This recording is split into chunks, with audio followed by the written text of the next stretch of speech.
এখন আমরা ব্লাউজ কাটার কাজ শুরু করে দিয়েছি। ব্লাউজের হাতার লম্বা হাতা কাপড়টুকু বের করে নিব আগে ভাঁজ দিয়ে, তারপরে দেখি ব্লাউজটুকু 16 ইঞ্চি লম্বা হবে। এই মাপ দুটোই আমি বুঝাই নিলাম, তারপর আমরা ব্লাউজ কাটা শুরু করি। ব্লাউজটার হাতা হবে 24 ইঞ্চি, ব্লাউজটার লম্বা হবে 16 ইঞ্চি, বডি হবে 43 ইঞ্চি এবং হাতার লম্বা হবে 23 ইঞ্চি। এই জন্য লম্বা হাতা দেখে আমরা ব্লাউজের হাতাটুকু আগে বের করে নিই, তারপরে বডির কাজ শুরু করি। এখানে হাতার কাপড়টা আলাদা করে নেওয়া হচ্ছে। প্রথমে আমরা দেখিয়ে দিচ্ছি এখানে আমরা হাতাটা কিভাবে কাটবো। যেহেতু আমাদের লম্বা হাতা হবে, এই জন্য প্রথমে আমরা হাতার কাজটা করে নিচ্ছি।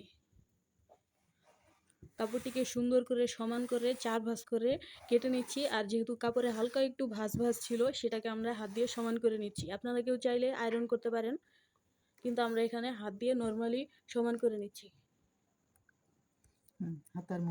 হাতার মুহুরার জন্য আমরা 5 ইঞ্চিতে দাগ দিয়ে নিচ্ছি। সেলাই হাফ ইঞ্চি অথবা 1 ইঞ্চি সেলাইয়ের জন্য কেউ রাখতে পারেন, কারণ সেটা পরবর্তীতে কাজে লাগতে পারে, কারণ স্বাস্থ্য একটু বেড়ে গেলে সেক্ষেত্রে লাগতে পারে। আর আমরা এই যে সামনের দিকে একটু কাপড় বাড়তি রেখে ভাঁজের জন্য এখন এই যে উপরের দিকে কাজ করছি। এই যে এখন হাতার উপরের অংশ কাজ হচ্ছে।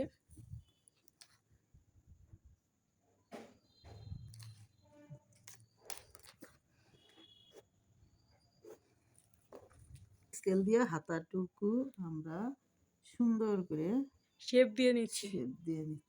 মূলত আমরা এই স্কেলটা আমরা জামার শেপ এবং জামার হাতা, ব্লাউজের হাতা, জাস্ট এই কাজগুলো মানে শেপ সুন্দর করার জন্য আমরা এই স্কেল ব্যবহার করি। হাতার জন্য কাপড়টুকু আগে বের করে নিলাম। এখন মোহরা কাজ 1 ইঞ্চি ভাঁজের জন্য রেখে দিলাম এবং 5 ইঞ্চি হাতার মোহরা দাগ দিয়ে নিলাম। এই মাপগুলো আমরা প্রথমে একবার দেখিয়ে দিয়েছি, এখন কাজের সুবিধার্থে আমরা আরেকবার দেখাই দিচ্ছি। এখানে শেপ কাট দিয়ে শেপটা সুন্দর করে নিয়ে আমরা কিন্তু অলরেডি দাগ দিয়ে নিয়েছি। এটা জাস্ট আমরা আরেকবার দেখানোর জন্য করে নিচ্ছি, তাতে আপনাদের সুবিধা হবে। এটা আপনার এটা আমরা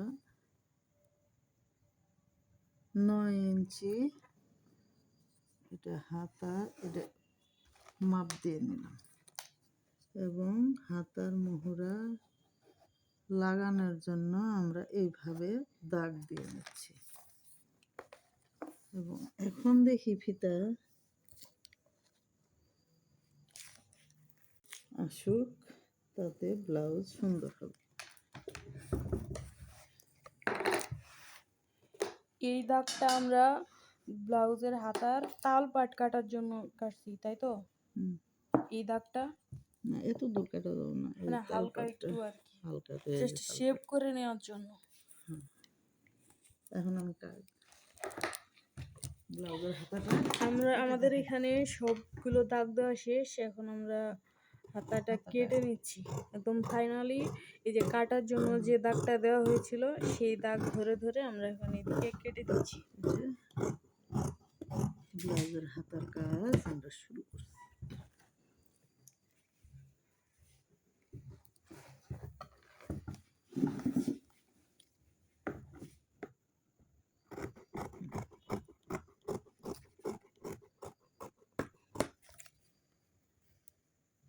এখন লাগানোর একটা মার্ক করে নেওয়ার জন্য আর কি চিহ্ন করে কেটে নেওয়া হচ্ছে।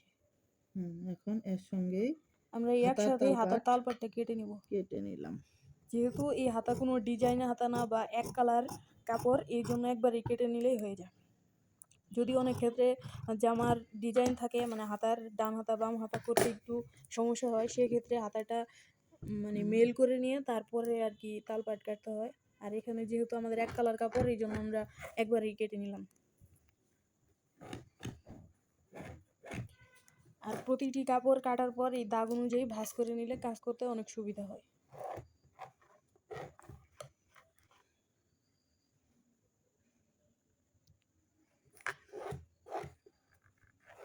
যারা একটু নতুন আছেন, কাজ নতুন শিখতেছেন, তারা খুব সাবধানে এই দাগ অনুযায়ী ভাঁজ দিয়ে সেলাই নেবেন, করে যাবেন। তাহলে বেশ সুন্দর হবে এবং সহজ হবে। আর যারা অনেক ভালো কাজ পারেন তাদের তো এটার মনে হয় না খুব বেশি প্রয়োজন আছে। রাখি। এখন হাতার কাটার কাজ শেষ, আমরা এগুলো সাইড করে রেখে দিচ্ছি। এখন আমরা বডির কাজ করব। এই যে এখানে আমাদের বডির কাপড়টা আছে। এখন বডিতে ব্লাউজটা আসবে 16 ইঞ্চি লম্বা।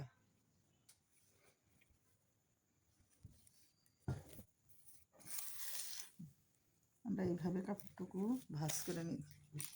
একটা ব্লাউজের আগে পিছন পাটটা আমরা কাটি। ব্লাউজ কাটার সময় সব হ্যাঁ, সময় সবসময় সবার প্রথমে পেছন পাট পিছন কেটে নিতে পাটটা হয়। কাটে নিতে হয়। এখন পিছন পাটটা আপনার 22-এর অর্ধেক 11, 22 ইঞ্চি পিছনের পাট, সেই জন্য 22-এর অর্ধেক 11। হ্যাঁ, সুন্দর করে ভাঁজ দিয়ে আপনার পিছন এবং সমান সমান ফিতা দিয়ে মেপে নিতে হয়।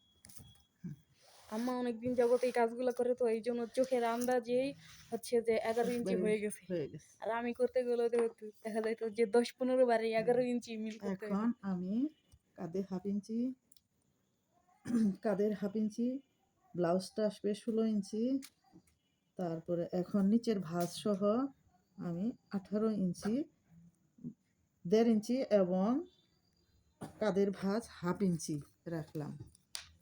নিচের হাফ ইঞ্চি, 1.5 ইঞ্চি ভাঁজ যাবে ব্লাউজের নিচের ভাঁজটা, সেটা দাগ দাগ দিয়ে নিলাম এবং কাঁধের হাফ ইঞ্চি বাদ বাদ রেখে 16 ইঞ্চি আমার পিছনের পাটটা সমান সমান রয়ে গেল। এখন আমি কাঁধের হাতার তালপাটটা কাটি।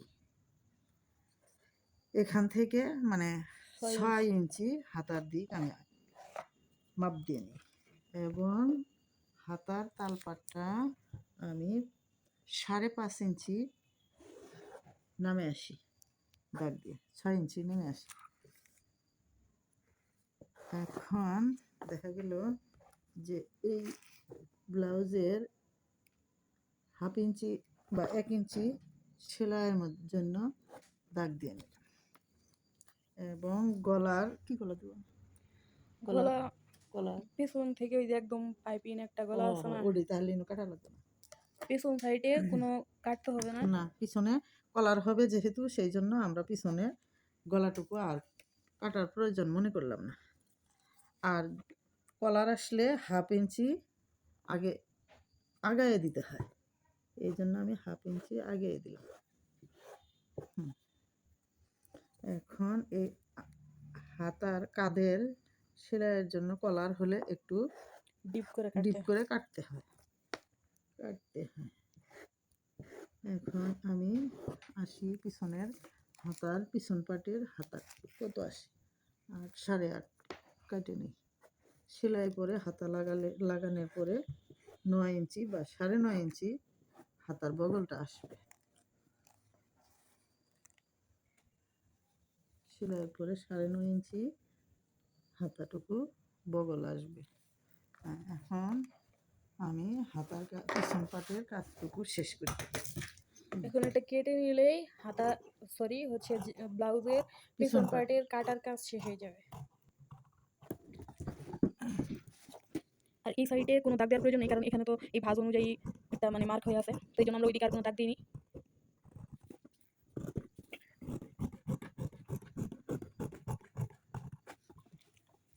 পিছন পাটটা আমরা এখন সরাই রাখি, আলাদা করে রেখে আলাদা দিচ্ছি। করে রাখি এবং সামনের পাটের কাজ করি।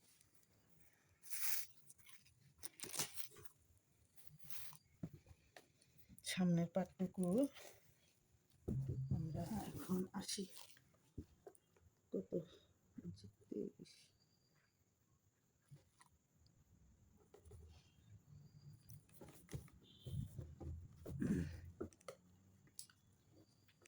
তেইশের অর্ধেক 11.5, 22, 23, 11.5 আমরা কমায় নিতেছি।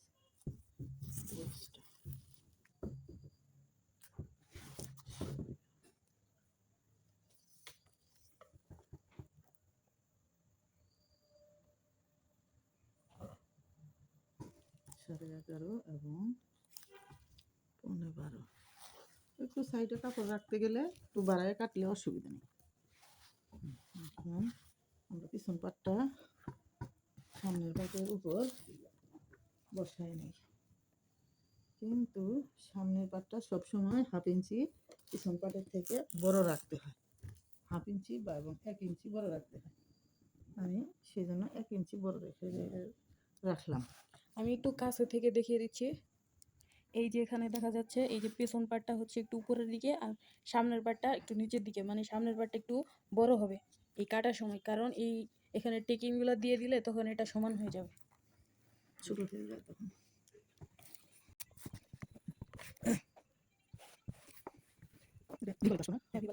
সামনে ভি গলা আসবে, গলাটা একটু 2.5 ইঞ্চি পাশ এবং 6 ইঞ্চি নিচে নেমে আসে। আসুক।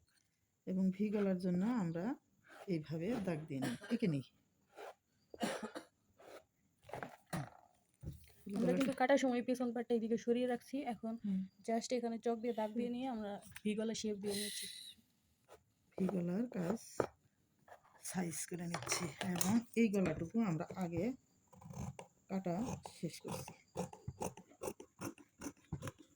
এই পর্যন্ত কাটা শেষ করে আবার আগের পিছন পাটটা ওর উপরে বসায় নিই, নিয়ে আবার পিছন পাট দিয়ে সামনের পাটের কাটটা ঠিক করে একটু কাটে নিই। সামনের কাটলাম এবং সাইড, এই সাইডের অংশ কিন্তু সামনের পাটটা একটু বাড়তি আছে, সাইডেও এবং নিচেও 1 ইঞ্চি বা 1/2 ইঞ্চি বড় রাখতে হয়। আপনার টেকিন সবসময় 6 বড়দের বেশি বড় ব্লাউজের 7 ইঞ্চি পাশ, 7 ইঞ্চি অর্ধেক 3.5 দাগ দিয়ে নিই এবং এখান থেকে কাত থেকে ফিতাটা 11 11.5 নিচে নামে আসুক, নিচে নেমে আসুক। তারপরে দিয়ে আমি 4টা টেকিনের জন্য আমি কাপড়টুকু এইভাবে ভাঁজ করে নিই। ভাঁজ করে নিলে 4টা টেকিনই সুন্দর এক সমান হবে, এই জন্য আমি ভাঁজ দিয়ে নিলাম। 4টে টেকিন হয়ে যাবে। 4টে টেকিন শেষ শেষ। খারাসের নিচের টেকিনের কাজ শেষ এবং পেছন পাটের পিছন পাটটুকু আমি উঠায় ফেলি, উঠায় নিই। পেছন পাটে তো মাত্র 2টা টেকিং থাকে। এখন তালপাটটুকু, হাতার সামনের ব্লাউজের তালপাটটুকু আমি দাগ দিয়ে নিই এবং কাটার চিহ্নটুকু করে নিলাম। এখন সামনের ছোট একটা টেকিন আছে, এই টেকিনে আমি 10.5 নেমে আসুক। তারপরে আবার হাতার নিচের টেকিনটুকু 9.5 নেমে আসুক, 9.5।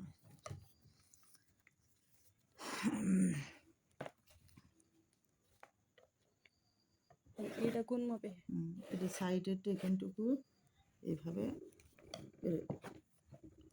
দেখা গেল একটু বড় হয়ে গেলে এইরকম মাথাটুকু দাগ দিয়ে কেটে দিলে পরে সেলাইয়ের সময় ওইভাবেই সেলাই দিতে হয়। এখন উপরের টেকিন মাপ দিয়ে নিচের টেকিনটুকু দাগ দিয়ে নিই, ঘুরায় ঘুরায় দাগ দিয়ে নিই। এখন আবার একটু উল্টায়ে এইভাবে টেকিনটুকু স্কেল দিয়ে করলে আর একটু ভালো হয়, আমি ফিতে দিয়ে বসাই করি।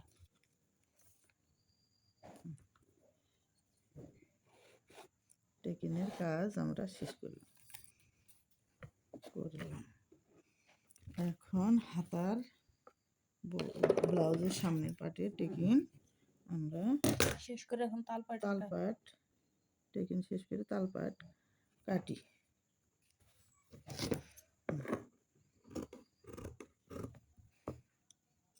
তালপাট কেটে নিলাম। এখন দেখা গেল সমানই হয়েছে। এখন আমরা ব্লাউজের সামনের হারাটা দাগ দিয়ে নিই। এখন পাইপিং দিবে তো না? ভি গলার শেপটা হ্যাঁ, আর একটু সুন্দর আর করে একটু নেওয়া সুন্দর হলো। করে চাটিয়ে নিলাম। এখন আমরা এই মাঝখানের এই অংশটা এখন কেটে দিব। এই যে গলা যে পর্যন্ত আসবে এই পর্যন্ত হুকের জায়গায় আমরা হুকটা যেন পরবর্তীতে সমান হয়ে লাগে এই জন্য আমরা দাগ দিয়ে নিলাম। হুকের দাগ মানে বাড়তি বর্ডারটা যে ব্লাউজের যাবে এইটুকু আমরা দাগ দিয়ে নিলাম। এইটুকু এখন এই অংশটা কেটে দাও। হ্যাঁ, মাঝখানে। সামনের বুকটা কেটে নিই।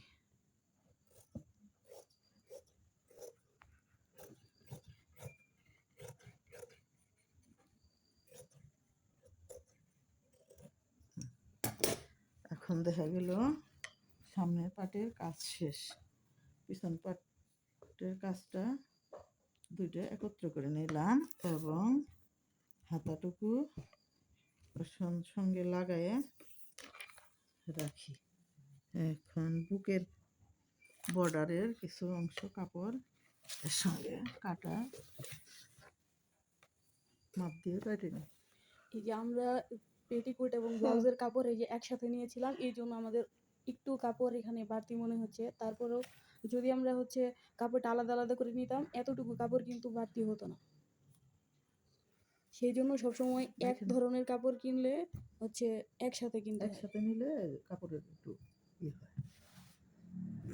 ছাড় কমা করতে হবে, এটার থেকেই কাপড় নিয়ে তারপরে কলার করতে হবে, পাইপিং দিতে হবে।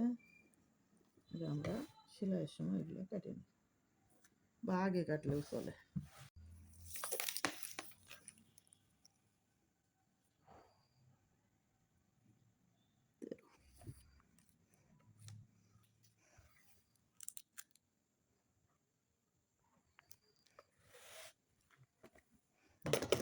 আমরা বুকের বর্ডারের কাজটা কাপড়টা কেটে নিই ব্লাউজের বুকের।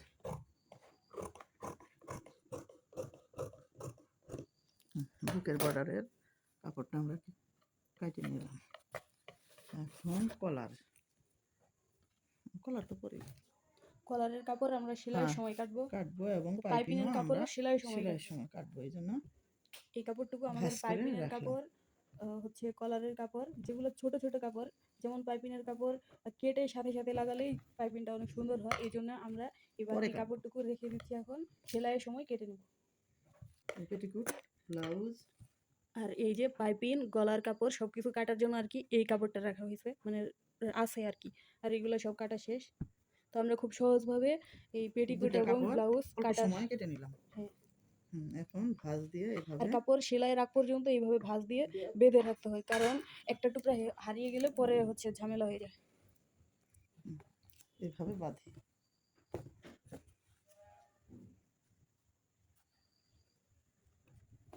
এই দুইটাই আমরা এখন আলাদা আলাদা আলাদা আলাদা বেঁধে রাখলাম। এই কালার সুতা দিয়ে পরে সেলাই দেব।